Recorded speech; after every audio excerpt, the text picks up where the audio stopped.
Welcome to lecture 46. In this lecture, I continued the calculation of the G-2. Recall that in lecture 42, we discussed the G-2 is related to the connected and unpotentiated photon-electron vertex.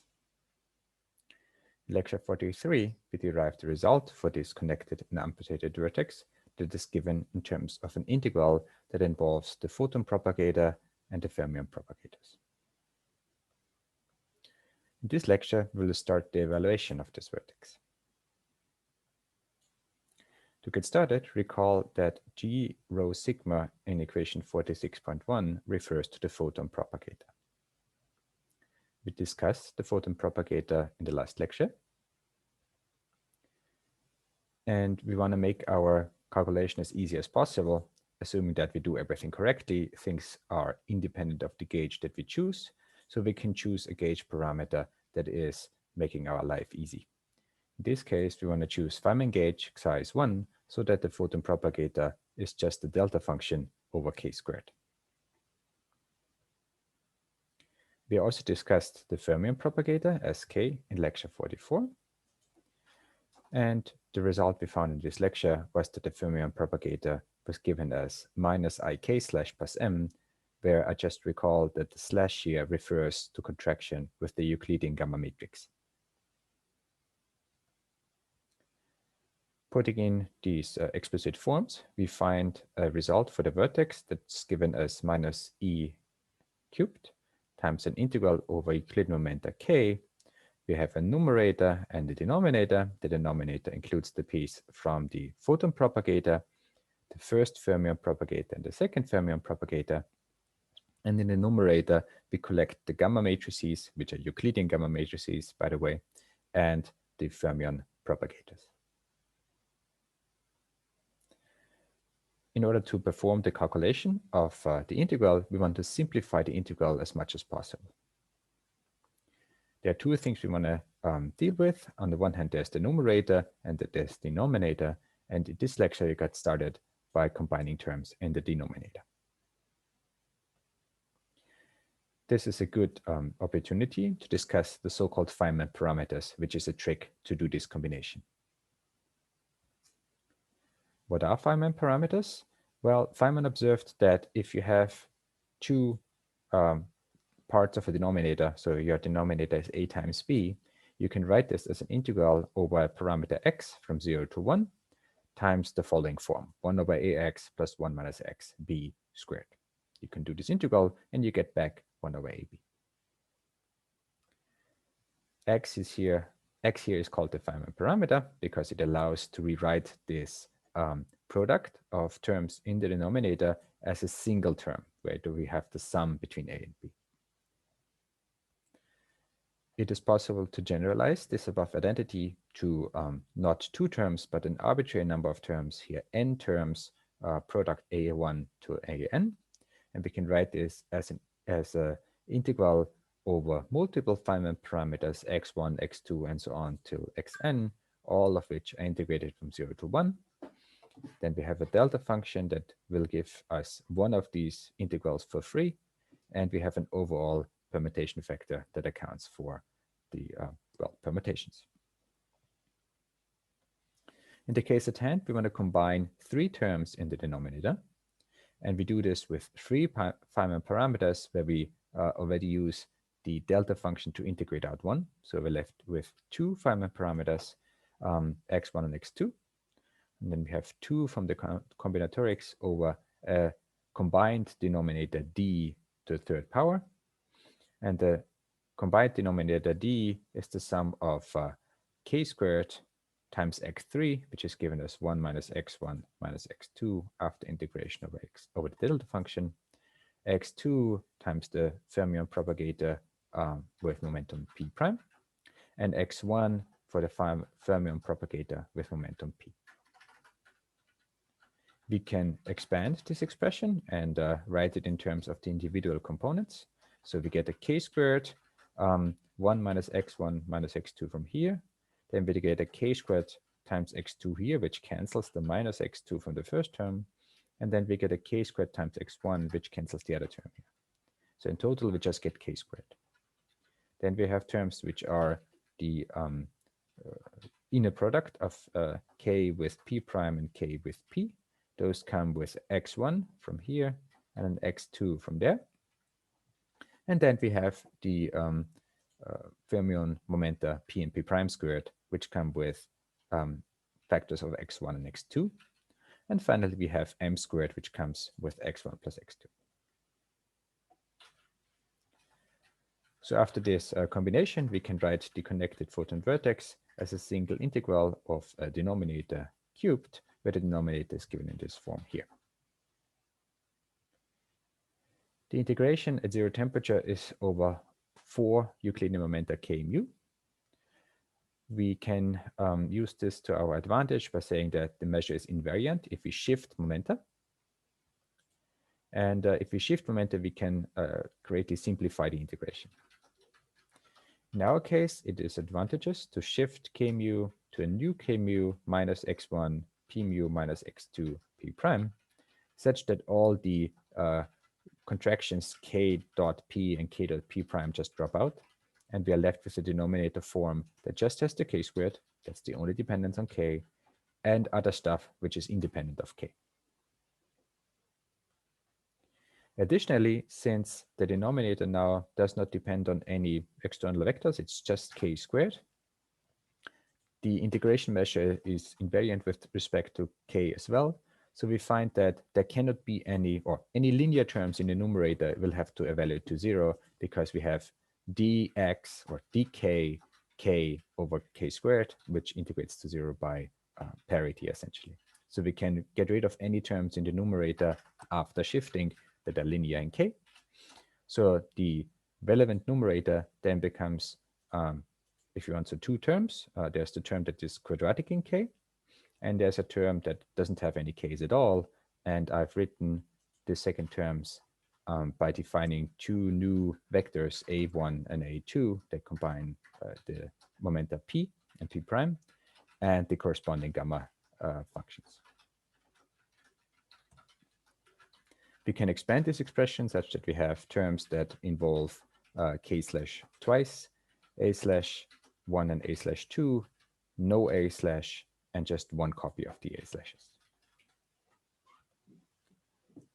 Next, what we want to do is we want to simplify this expression by reducing the number of gamma matrices that appear in this numerator. And to do this, we are going to use the Clifford algebra repeatedly, and we are going to simplify all the terms in this expression. For instance, we have gamma sigma, gamma mu, gamma sigma. We can write this by exchanging gamma mu and gamma sigma. We get a minus gamma sigma squared gamma mu. And then because we have the 2 delta mu nu, we get plus 2 gamma sigma delta mu sigma. This second term is just twice gamma mu. Here we have the square of the gamma matrix, and then sigma sigma is summed over because of the Einstein sum convention. So this is the trace of the gamma matrix squared. The gamma matrix squared is just unity. So the trace of a unity in 4 dimension is just 4.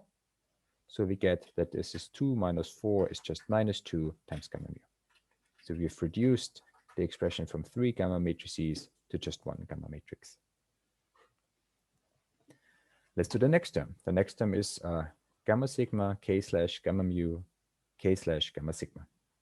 Again, exchanging gamma sigma and the gamma that is part of the k slash here, we get a minus sign for this first expression plus twice a delta function that will sort of make the indices between sigma and k equal. So we get just twice times k sigma.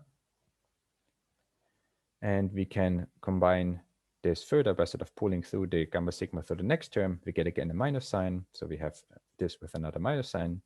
We get a factor of 2, and we set mu and sigma to be equal. In this case, if we have a delta mu sigma, we can use this to change the index sigma to mu. So we get minus 2 gamma mu k slash squared, because this just is a delta function. And then we have the last term that was unchanged. Next, we can pull through the gamma sigma through this term here. So we get minus gamma sigma squared k slash k mu k slash. We get plus 2 times the corresponding k with the sigma, but the k with the sigma together with the gamma sigma just gives k slash. So we get 2 k slash gamma mu k slash. We have 2 gamma mu k slash squared, but as you can recall from the lecture of the fermion propagator, k slash squared is the same as k mu k nu times the anticommutator gamma mu gamma nu, which is just a delta function. So k slash squared is the same as k squared. And for this last term here, we can again see that the k sigma together with the gamma sigma is just k slash. So we also have a k slash squared here. So this gives also 2k squared times gamma mu.